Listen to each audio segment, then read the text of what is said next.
After discovering my wife's affair with her work husband, I secretly became his boss and watched their relationship implode from the inside. The long game revenge no one saw coming. I, 34M, have been married to my wife, Emily, 32F, for 7 years now. We met in grad school, hit it off immediately, and honestly, I thought we had a pretty solid relationship. We've always been good at communicating, we have similar interests, and we've weathered some tough times together. No kids yet, but we've been talking about it. For context, Emily works as an account manager at a marketing firm. About 2 years ago, they hired this guy, Jake, mid-30s, who quickly became her work husband as she jokingly called him. At first, I didn't think much of it. They worked on projects together and sometimes went to lunch with their team. I even met him at the company Christmas party last year, and he seemed like an okay dude, though a bit too charming for my taste. You know the type, always has the perfect thing to say, dresses like he stepped out of a men's lifestyle magazine, and somehow manages to make everyone feel like they're his best friend. Anyway, things started changing about 4 months ago. Emily began staying late at work more often. Her texts during the day became less frequent. She was always on her phone when at home, and she'd take calls in another room saying it was work stuff. I honestly tried not to be that suspicious husband, but something felt off. Then last month, I noticed she'd forgotten to log out of her work email on our shared tablet. I'm not proud of this, but I looked. There were dozens of emails between her and Jake that went way beyond professional.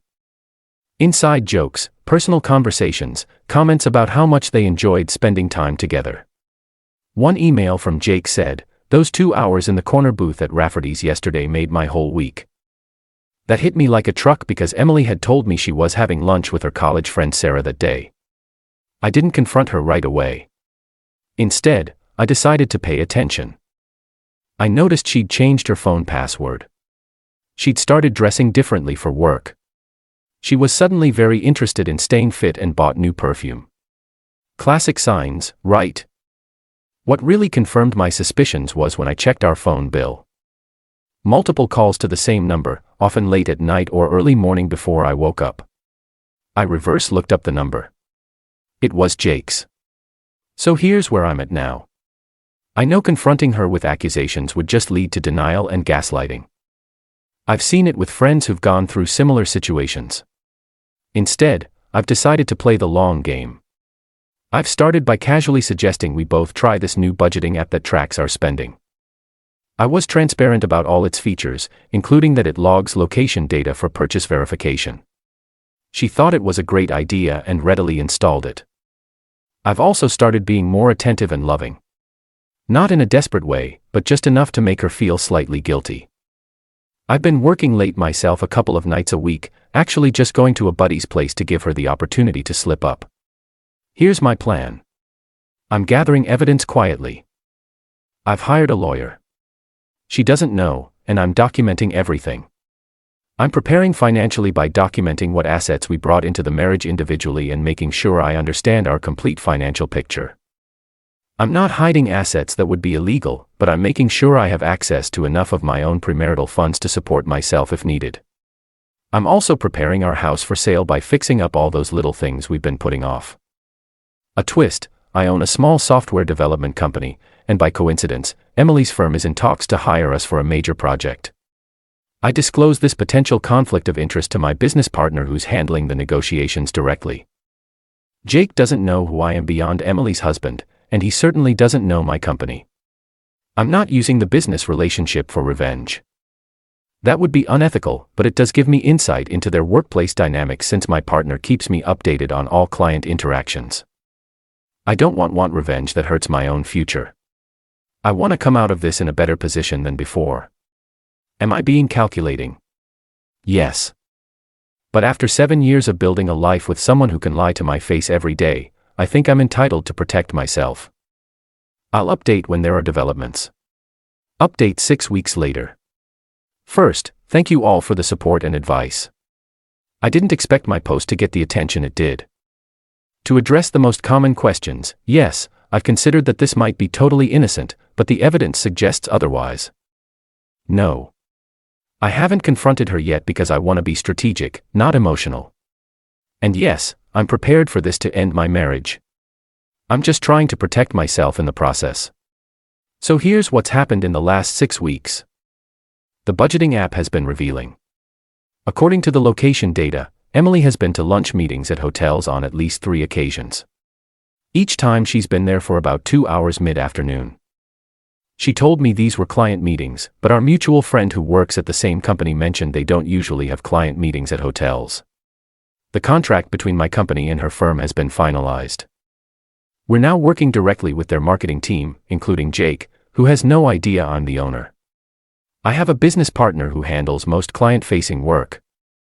Through this, I've learned that Jake has been bragging to my business partner about a complicated relationship.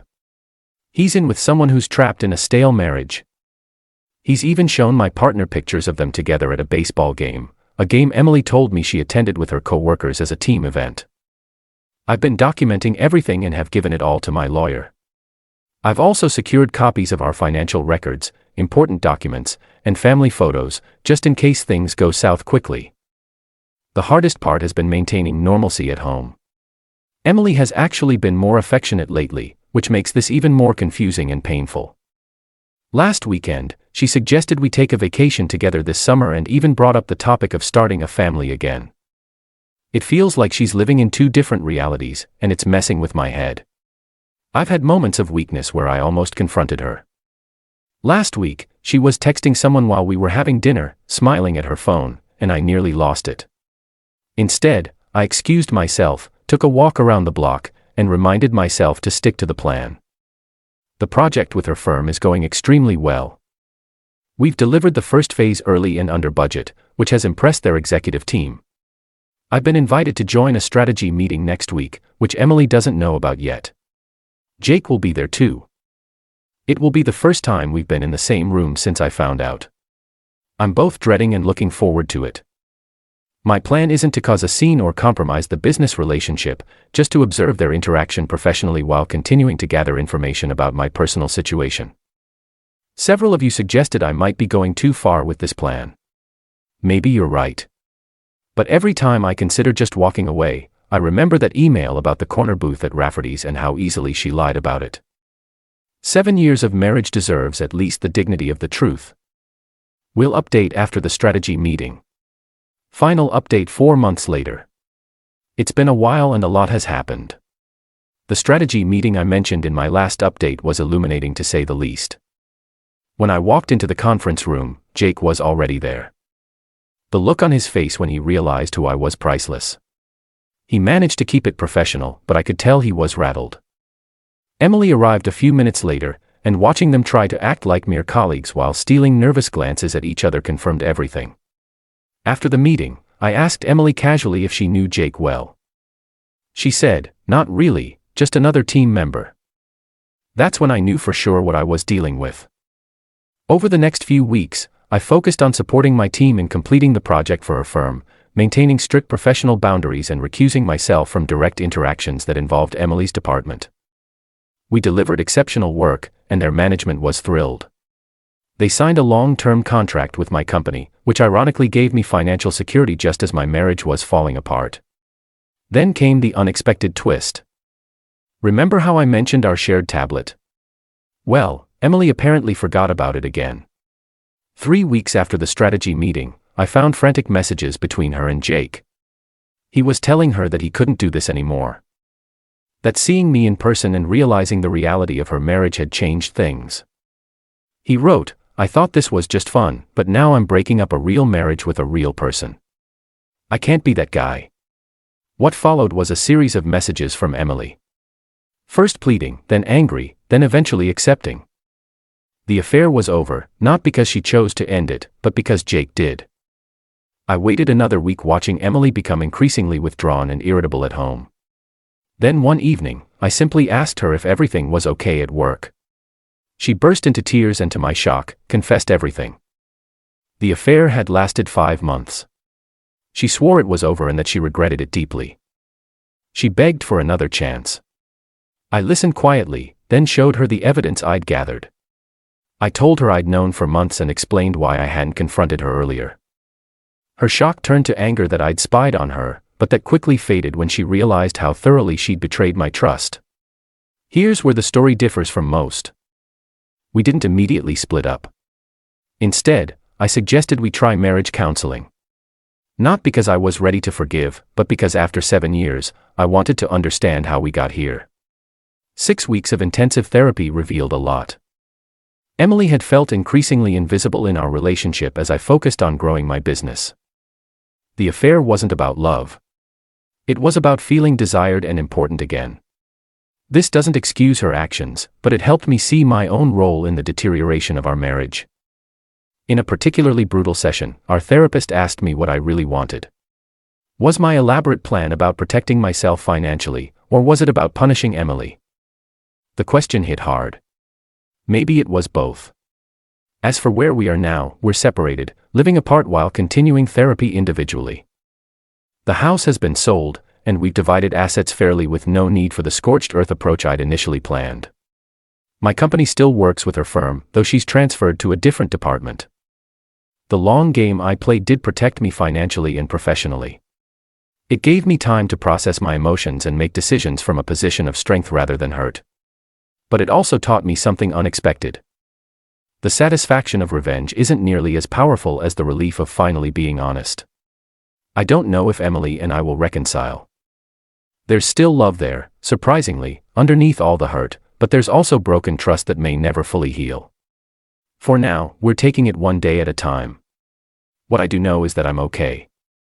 Better than okay, actually. The business is thriving.